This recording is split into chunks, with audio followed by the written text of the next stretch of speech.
एक सुंदर सी कन्या अनामिका कॉलेज में अपना ग्रेजुएशन पूरा करती है, तभी उसकी मुलाकात एक लड़के राहुल से होती है।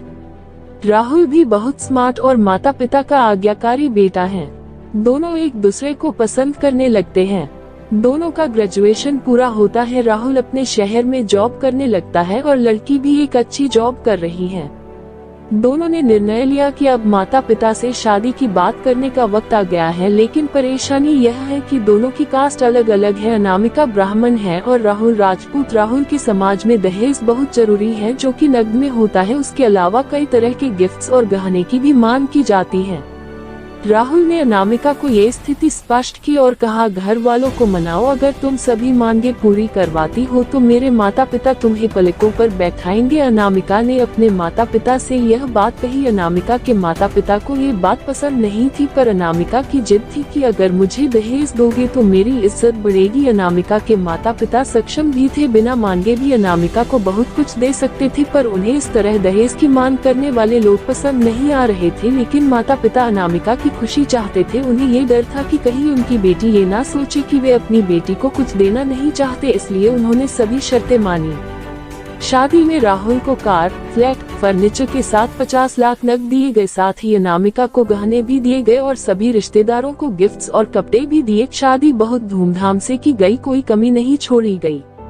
अनामिका को मन ही मन ये गुमान था कि कास्ट अलग होने के बावजूद माता पिता ने उसकी शादी ससुराल के हिसाब से की।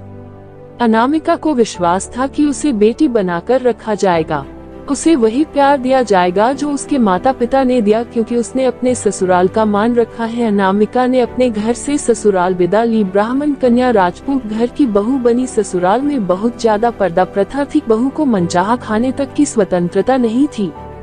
कितनी भी भूख क्यों न हो, घर की बहू सबके खाने के बाद ही खाएगी, यहाँ तक कि उसे घर के पुरुषों के सामने बैठने तक की इजाजत नहीं थी। अनामिका ने इस बात पर इतराज दिखाया, पर उसकी किसी ने न सुनी। राहुल ने भी यह बोलकर मुंह फेर लिया कि यह तो परंपरा है।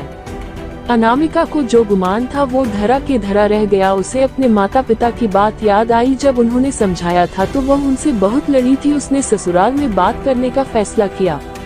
अनामिका ने अपने सास, ससुर और पति से बात की, लेकिन उन्होंने नहीं सुनी और उसे बहुत बेरहमी से पिटा गया। अनामिका ने कभी ऐसा व्यवहार नहीं देखा था। उसे जिस लाए हुए दहेज पर घमंड था वह चूर चूर हो गया था।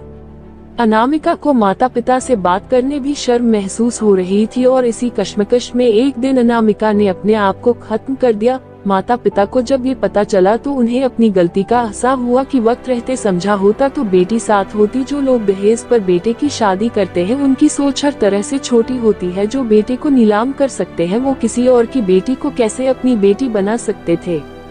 दहेज कभी खुशियों की चाबी नहीं बन सकता, ये बात सभी को समझनी होगी। इस दहेज प्रथा की कहानी में आपने पढ़ा होगा कि माता पिता ही नहीं, लड़की की सोच भी दहेज को सपोर्ट कर रही थी। कई बार लड़कियों को दहेज का गुमान हो जाता है, पर जो लोग लोभी होते हैं वो कभी अच्छे नहीं हो सकते। यह बात सबको समझने की जरूरत है। कहानियाँ जीवन में बहुत मायने रखती हैं। कई बार बड़ी से बड़ी डिग्री भी ज्ञान नहीं देती और एक छोटी सी कहानी जीवन बदल देती है। शिक्षाप्रद कहानी को आधार बनाकर अपने बच्चों को जीवन का सच्चा ज्ञान दे।